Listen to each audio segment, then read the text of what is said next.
ما كان لنبي أن يكون له أسرى حتى يثخن في الأرض تريدون عرض الدنيا والله يريد الآخرة والله عزيز حكيم.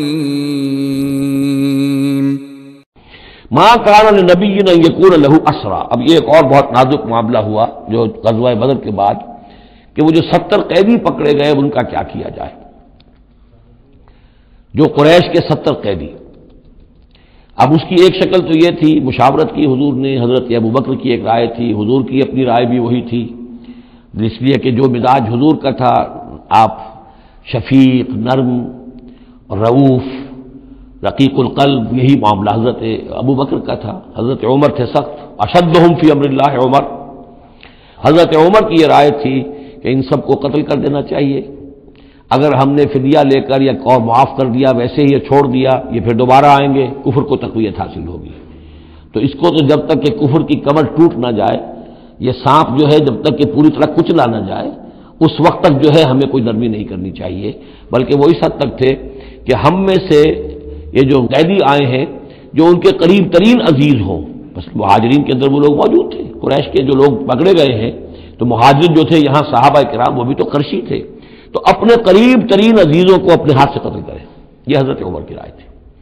حضور صلی اللہ علیہ وسلم کی رائے اور حضرت ابوبکر کی رائے بھی یہ تھی کہ نہیں، نرمی کی جائے، فدیہ لے کر چھوڑ دیا جائے. فیصلہ ہو گیا، اس پر عمل ہو گیا. لیکن پھر جو یہ آیت اتری ہے یہ پھر بہت سخت ہے. اس میں اس فیصلے کو غلط قرار دیا گیا.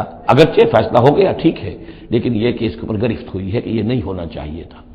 یہ مضمون بنیادی طور پر یہ سورہ محمد میں آئے گا صلی اللہ علیہ وسلم، اور وہاں تفصیل کے ساتھ اس کی پوری بات آ چکی ہے.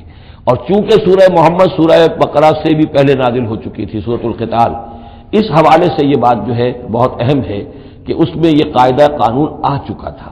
اس کے باوجود اس بات کا ہو جانا یہ گویا کہ ایک طرح سے ایک کوتاہی ہوئی ہے، وقتی طور پر نظر انداز ہو گیا اللہ تعالیٰ کا مستقل حکم. ما کان لنبی ان یکون لہ اسرا.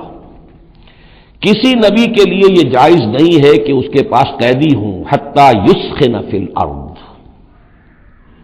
جب تک کہ زمین کے اندر خوب خونریزی نہ ہو لے، یعنی باطل کی کمر نہ توڑی جا چکی ہو، اس وقت تک قیدی رکھنا. قیدی رکھنے کا مطلب تو ہے کہ وہ زندہ رہیں گے، آج نہیں تو کل انہیں چھوڑنا پڑے گا.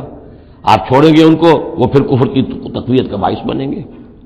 تريدون عرض الدنیا، تم دنیا کا ساز و سامان چاہتے ہو، یعنی فدیہ ملے گا، مال ملے گا. اب یہ ظاہر بات ہے کہ نہ حضور کی یہ نیت ہو سکتی تھی معاذ اللہ، اور نہ حضرت ابوبکر کی، لیکن اللہ تعالیٰ کا معاملہ ہے.